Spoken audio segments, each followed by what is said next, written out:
Hello, students. I hope you all are fine and safe. Today, we'll start up with lesson number 3 in history, that is, the River Valley Civilizations, under which we'll study Egyptian civilization. So let's begin. As we had already studied how man became a food producer from a food gatherer, how with certain inventions and discoveries he left the nomadic life and started living a settled life. Hence man started to settle near the water sources, that is, near the rivers, in the valleys, which came to be known as the River Valley civilizations. There are four river valley civilizations: the Mesopotamian civilization, the Egyptian civilization, the Indus Valley civilization, and the Chinese civilization. Now here on the world map, you can easily locate the Egyptian civilization, the Mesopotamian civilization, the Indus Valley civilization, and the Chinese civilization. Now, in the previous chapter, we had already studied about the Mesopotamian civilization. So, in this lesson, we'll study about the Egyptian civilization. The Mesopotamian civilization was found near River Tigris and Euphrates, and the Egyptian civilization was found near River Nile, which flows through the country of Egypt in the continent of Africa. Now on this world map, you can locate the continent of Africa. Now here on the map of Africa, you can locate Egypt. In the next picture, you can see the continent of Africa and you can see River Nile passing through Egypt. People along Africa's Nile River formed a rich and prosperous civilization, and the most remarkable feature of this civilization was that it lasted for more than 2000 years and left a lasting influence on the world. Egypt is located in the northeastern part of Africa, and the river Nile runs along the country from south to north. The Egyptian civilization is one of the oldest river valley civilizations. It flourished on the banks of River Nile, which flows along the entire length of Egypt. Without River Nile, Egypt would have been a desert. There is hardly any rainfall in Egypt. Egypt is therefore called the gift of Nile. The civilization in modern-day Egypt is known as the Jewel of the Nile. The Greek historian Herodotus named Egypt the gift of the Nile. The river Nile flooded annually, and when the water receded, it left behind a rich deposit of fertile alluvial soil on its banks, which was a boon for the Egyptian farmers. The Egyptians built an elaborate network of canals, dams, and reservoirs for irrigation. The river Nile also served as a highway for promoting trade and commerce. Historians have come to know about the Egyptian civilization through the inscriptions and official documents which they had discovered. Now, these documents are preserved even today. The archaeological excavations have brought to light several objects, for example, utensils, art objects, and buildings, etc. Now, here in the picture, you can see the inscriptions and the official documents, as well as the pottery and the building of the Egyptian civilization. Next we come to the kingdoms of Egypt.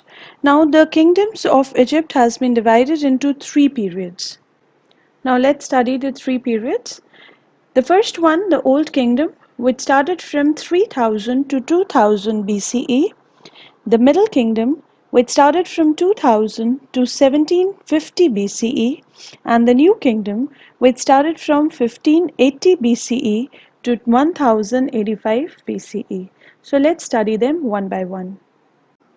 The first one was the Old Kingdom, and this period lasted from 3000 BCE to 2000 BCE.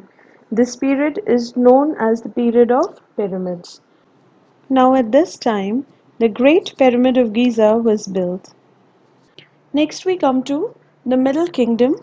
The Middle Kingdom started from 2000 BCE to 1750 BCE. During this time, trade expanded. This period came to an end with the invasion of Hyksos, who conquered the Egyptians. Next comes the New Kingdom, which started from 1580 BCE to 1085 BCE. This period lasted for about 5 centuries, After the Egyptian kings regained their lost territory, the spirit saw great heights and the grandeur of the Egyptian kings reached its peak. We come to the Egyptian society. The Egyptian society was divided into three distinct classes. The first class comprised of the kings, who was also known as the pharaoh. Then came the higher clergy, the rich landowners, and the government officials. The second class comprised of rich merchants, traders, skilled artisans, jewelers, teachers, doctors, and writers. The third class comprised of the peasants. So let's study these classes one by one. Now we come to the first class, which consisted of the kings. Now the king had unlimited powers and was the political and religious head of his people. He was called the pharaoh. He was considered to be God's representative on earth, and his statues were installed in the temples. The people worshipped him as God. Pharaoh was considered to be the ruler of ancient Egypt. Now here you can see the picture of Pharaoh. Next we come to the other privileged classes, which came under the first class category after the king, and they were the higher clergy, the rich landowners, and the government officials. Now we'll start with the higher clergy. The higher clergy included the priests and the nobles. So we'll start up with the higher clergy. It included the priests and the nobles. Now priests were very important people in the Egyptian times, and besides serving the god, they had other jobs such as teaching or even helping in the harvest. Now here in the picture you can see the priests. Now the high priest advised the pharaoh and oversaw all religious ceremonies. Temple priests were in charge of many temples throughout Egypt, and other priests handled common issues such as giving advice, performing healings, etc. Now the next in the higher clergy comes the nobles. The court officials and the noblemen held high office in ancient Egypt and helped the pharaoh to rule the country. The pharaoh would often reward loyal nobles with gifts of land. Now the next privileged class which came under the king were the rich landowners. Now here you can see the picture of rich landowners. Now the rich people lived in luxury. They lived in palatial houses which were beautifully decorated. They led a comfortable life and got all their work done by their servants. Precious jewelry and costly clothes were worn by them. Now here in the picture you can see that the rich people, they led a very luxurious life and they were all very dressed up with lot of jewels and costly clothes. Now the next privileged class under the king were the government officials. Now the government officials belonged to the highest class on Egypt's social pyramid after the pharaoh. They inherited their position from the family members. Three important officials were the vizier, the chief treasurer, and the general of armies.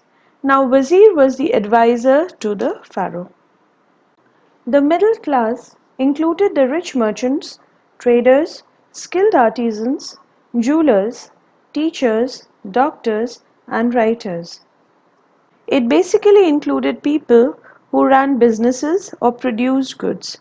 Now, the Egyptian artisans were highly skilled craftsmen who produced all kinds of linen, cloth, jewelry, pottery, and metal goods.